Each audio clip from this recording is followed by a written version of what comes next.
Speaker Ayyanna Patrudu ruling చూశాం. ప్రతిపక్ష హోదా రాదని తెలిసి జగన్ డ్రామాలు ఆడుతున్నారని, తనని అనరాని మాటలు అన్నారని, కానీ తనను క్షమించి వదిలి వేస్తున్నానని చెప్పటం. ఆ తర్వాత లోకేష్ గారు, మరి నాదెండ్ల మనోహర్ గారు సభా హక్కుల ఉల్లంఘన నోటీస్ ఇవ్వాల్సిందే అంటాం. ఇక పచ్చ మీడియా, అదేవిధంగా తెలుగుదేశం పార్టీని భుజానేర్చుకొని మోసేటటువంటి కొన్ని యూట్యూబర్ ఛానల్స్ వాళ్ళు ఇష్టం వచ్చినట్టుగా సభకు రావడానికి జగన్మోహన్ రెడ్డి గారు భయపడుతున్నాడు. సభకు వెళ్లడం అంటే భయమా అన్నట్లుగా ఎవడు ఇష్టం వచ్చినట్టు వాడు తమ్మనాయిల్స్ పెట్టేసి జగన్మోహన్ రెడ్డి గారు ఏదో పిరికివాడు, భయస్తుడు అన్నట్టుగా పెట్టారు. ఇక్కడ మనం రెండు విషయాలను పరిశీలించాలి. జగన్మోహన్ రెడ్డి గారు ఏ పార్టీ భయస్తుడో, ఏ పార్టీ ఎవరిని చూసి భయపడతారో అందరికీ తెలిసిన విషయమే. ఎవ్వరికీ భయపడ్డారు. ఆ విషయం చంద్రబాబు నాయుడు గారికి బాగా తెలుసు.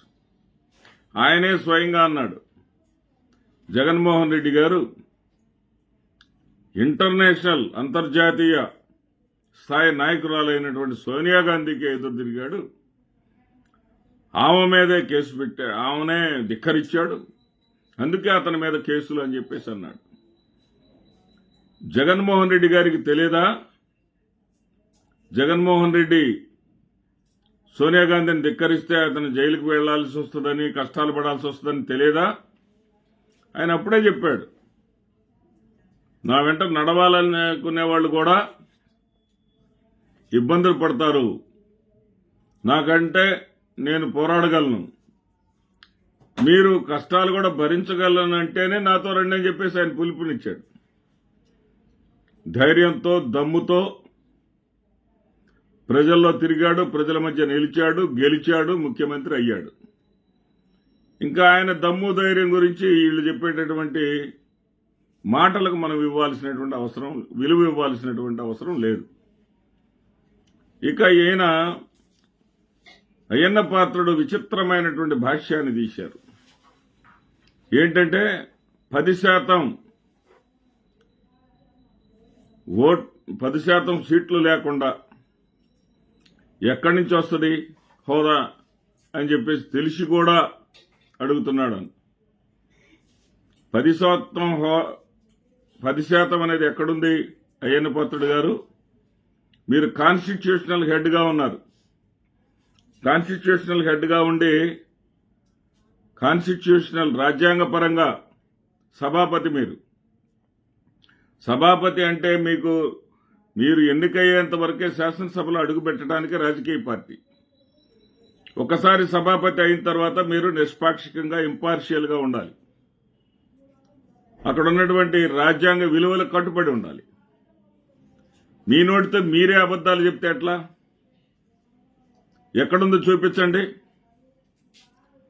ఆర్టికల్ 190 ప్రకారం 60 రోజుల నిబంధన ఉంది. సరైనటువంటి కారణం లేకుండా 60 రోజులు శాసనసభకు కానీ హాజరు కాకపోతే ఆయన యొక్క శాసనసభ సభ్యత్వం రద్దవుతుంది, ఉద్దేశపూర్వకంగా హాజరు కాకపోతే అనేది ఒకటి ఉంది. దానిని జగన్మోహన్ రెడ్డి గారు మీకెందుకు అవకాశం ఇవ్వాలి, రాజ్యాంగపరంగా ఆయనకున్నటువంటి హక్కును ఆయన ఎందుకు కాపాడుకోకుండా ఉండాలి అనే ఉద్దేశంతో మొన్న బడ్జెట్ సమావేశాలకు తొలి రోజు హాజరయ్యారు. అది కౌంట్లోకి రాదు. ఇలాంటి పిచ్చి కూతలు కూర్చిన వాళ్ళు వేరే వాళ్ళు ఉన్నారు, అది వేరే సంగతి. మీకు బాగా తెలుసు అది కౌంట్లోకే వస్తుందని. మరి మీరు జగన్మోహన్ రెడ్డి గారు ఏదో వాడకూడని భాష వాడారు అన్నారే, మీరేం భాష వాడారండి? మీరు వాడిన భాషని అప్పుడున్నటువంటి సభ్య సమాజం నిలదీస్తే మీడియా నిలదీస్తే మీరు చెప్పిన మాట ఏంటి? మైసన్ అన్నాను. మైసన్ అనేది ఏమన్నా బూతు మాట అన్నావే?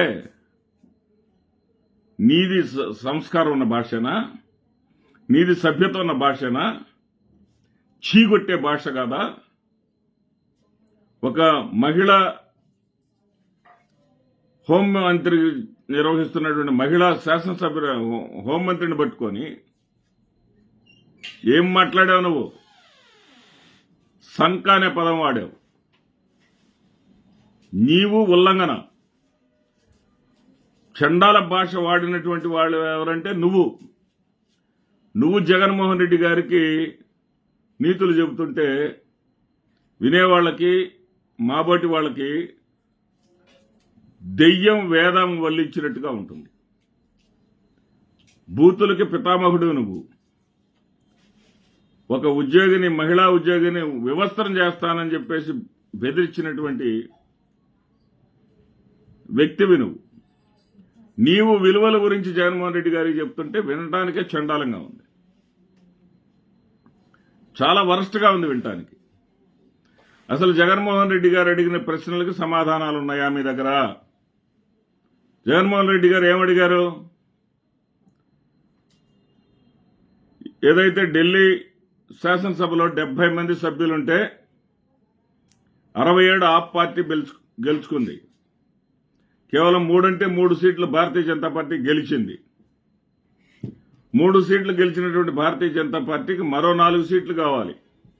మీరు చెప్పేటటువంటి పనికి మాలిన లెక్క, అనవసరమైనటువంటి లెక్క. ఆ లెక్క నిజమైతే, ఆ లెక్క ప్రకారం అయితే 7 సీట్లు కావాలి. కానీ 3 సీట్లు ఉన్నటువంటి భారతీయ జనతా పార్టీకి ప్రతిపక్ష హోదా కేజ్రీవాల్ ఇచ్చింది నిజమా కాదా? జగన్మోహన్ రెడ్డి చెప్పింది సత్యమా కాదా? జగన్మోహన్ రెడ్డి చెప్పింది నిజమా కాదా? జగన్మోహన్ రెడ్డికి సమాధానం చెప్పలేక నిన్నేదో అవమానిస్తూ మాట్లాడారని, నేను క్షమించేశానని మీరు చెప్పేవన్నీ కూడా అబద్ధపు మాటలు, అసత్యాలు, దొంగ మాటలు అని చెప్పాలి. స్పీకర్ నా పదం వాడొచ్చో వాడకూడదో నాకు తెలియదు. మీరు రాజ్యాంగబద్ధమైన పదవిలో ఉండారు కాబట్టి. దొంగ మాటలు వాడుతుంది మీరు.